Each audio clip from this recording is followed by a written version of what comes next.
So I go back to my question. At what point do you think you lost? And physical, I'm now looking at page 9. It's quite a good little diagram. Yep. That shows the movement across the Malaysian Peninsula and then into the Andaman Sea. I think we haven't really got any evidence, and we don't want to get into conjecture about. Once again, we're not saying it was the pilot either. We're saying that control inputs were made because we've got no evidence to suggest that it was the pilot. Yep. Respectfully, control inputs. Yep, we're saying control inputs. You would have to. We've said at the end of the flight the autopilot was working. Yep. It corrected a flame out on the right engine. Yep. Was it right engine first and then left engine? So the autopilot was clearly working. It was the aircraft was functioning. How do you explain an aircraft doing what it did in those initial 2 hours of flight? Can you hold your thought on that, because there's no good time to interrupt, but sure. we do have to have a break for the witnesses. Sure. We're 15 minutes past that, so... I'm almost finished. Well, hold on, that may help. Do you guys have any more? No. Do you have any more? All right, well, then perhaps we should... What do you mean by a little bit? No, maybe 5 various minutes. senators... I'm happy to break on... No, let's complete, and then these officers can go about their way. Everyone's happy? Yeah. So continue, sorry, Senator Pat. Yeah, thank you. See, I know you're an experienced crash investigator. I'm even more dangerous because I've got a private pilot's licence. Yeah. Okay, so I mean, we could spend a week on this. Yeah, we could. really could. So I'm just now trying to get 5 to the point. minutes, I'll give you one plausible explanation. Sure. Is that okay? Yep. Without conjecture. Without conjecture. Without this is one possible explanation. Sure.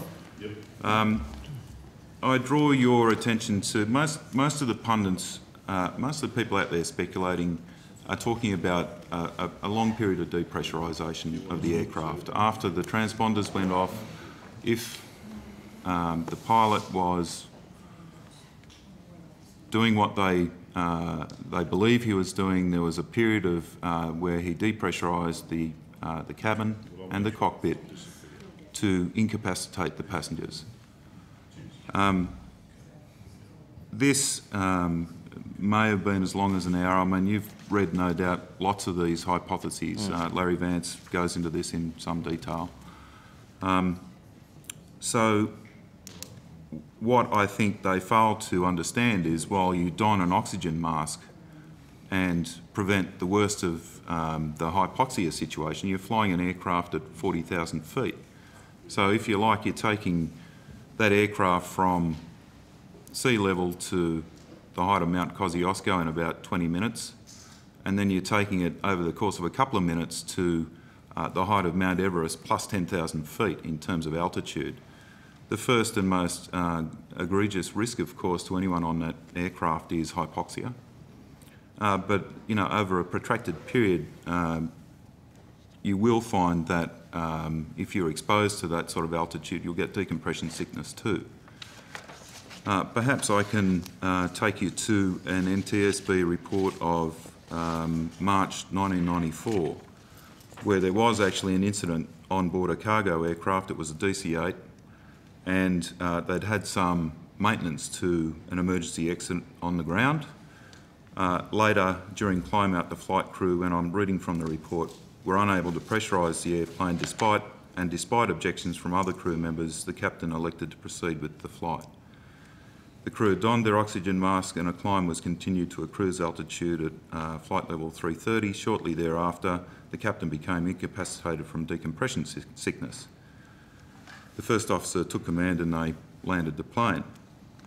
The probable cause, which is what NTSB do, is states the captain's improper decision to conduct a flight at high altitude in an unpressurised airplane, which resulted in his incapacitation from depressurisation within several minutes. Most of the people who are sitting in their armchairs looking at MH370 are saying that the aircraft was depressurised for up to an hour. The pilot of this particular aircraft was 51 years old and overweight. And if you look at the pilot in command of MH370, he was 53 and overweight.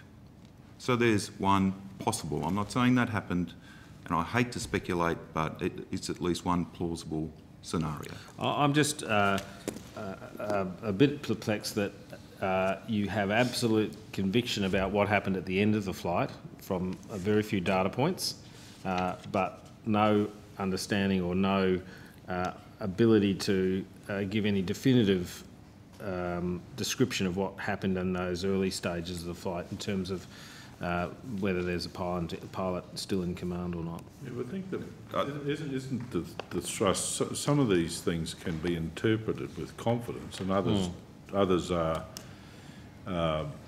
you know, in the absence of another explanation, would provide, you know, would exercise your mind to what's happened. I mean, but it just, you know, then Senator, goes to perhaps I can just sum it up for you.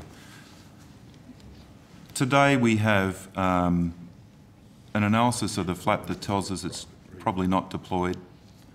We have an analysis of the final two transmissions that tell us the aircraft was in a high and increasing rate of descent.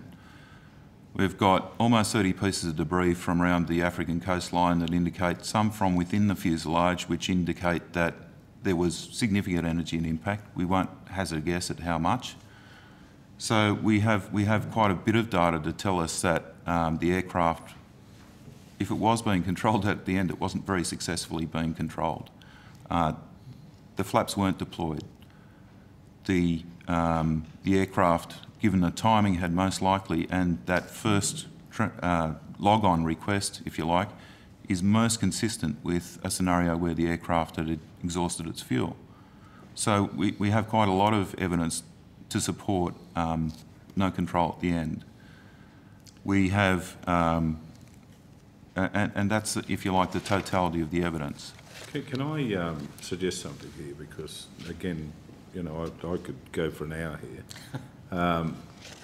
I know that some members of the committee have had approaches, and there's been some public speculation that this committee might take on references in relation to this search effort. I don't think there's any mood for that. No one's expressed anything to me. But it may be useful if, through you, firstly Dr. Kennedy and you, Mr. Hood, whether we could invite Mr. Foley to give the committee a briefing where we've got a bit of time and space. We'd be delighted to. And then each of the members with particular interest can exhaust their lines of inquiry, and it might better equip us if there's persistent pressure for us to contemplate an inquiry, which I think would be, I'd leave that to the next chair, to be honest. It might help us in managing that. So are you, I think that's an agreeable part. okay, so you're patient enough to wait until we get together, or is there any absolutely. Can I ask one more question? Yeah, of course, you can take as Just many as you interested, like. But in your report, the pilot had his mobile phone on, when we all know that's bad during a flight. No, the co-pilot. The co-pilot, sorry, I apologise, the co-pilot did. I've actually been in the jump seat landing into an airport, I won't mention which one, and it was a long time ago, before 9/11. And I've watched mobile phones being turned on by pilots. Is that something that's common in analysis, or is, I mean, obviously they picked this mobile phone up as the aircraft was going over Penang, I think, so it logged on and did its own handshaking, the co-pilot's plane. Is that something common where you find flight crews? Time, Senator. In fact, I think there's an ATSB investigation of an aircraft, Australian aircraft on descent into Singapore, where the captain had the mobile phone on, and it wasn't so much that mobile phone interfered with instruments, it was the distraction factor of it. Sure. You know, when you go into Singapore, all of a sudden you get the Singtel logging on, you get all the SMS messages. So we do see it from time to time, and we certainly discourage it in terms of practice. Sure. You can't make referrals, can you, for no, once again, these are reported to us and conveyed also to Civil Aviation Safety Authority. So, so the best thing we can say is to all those pilots out there, they're being watched. They are. Okay. Thank you. Thank you, Chair. Thanks, Senator Patrick. No one else has any burning issues? Well, Mr. Foley, before you go, I mean, you clearly are, you've been an impressive official witness before us today. I truly, you really were able to take the questions and understand them and give good, plain English answers, which you could have avoided doing. For your efforts over the 4 years, it's got to torment your soul as much as anything else. It certainly does. You're doing a job like that, so our thanks to you for that, and we look forward. With Dr. Kennedy's agreement, we'll send Mr. Hood an invitation. Good doctor here will make arrangements, and we'll try and get a time and space so we're not interrupted, because it is a very, very serious question. We thank my very you for great your pleasure. Chairman. And through you, Mr. Hood, thank you. We know what preparation goes into coming here. Thanks, Ella. We thank you, and through you to all your staff, and we wish you all the very best in your journey.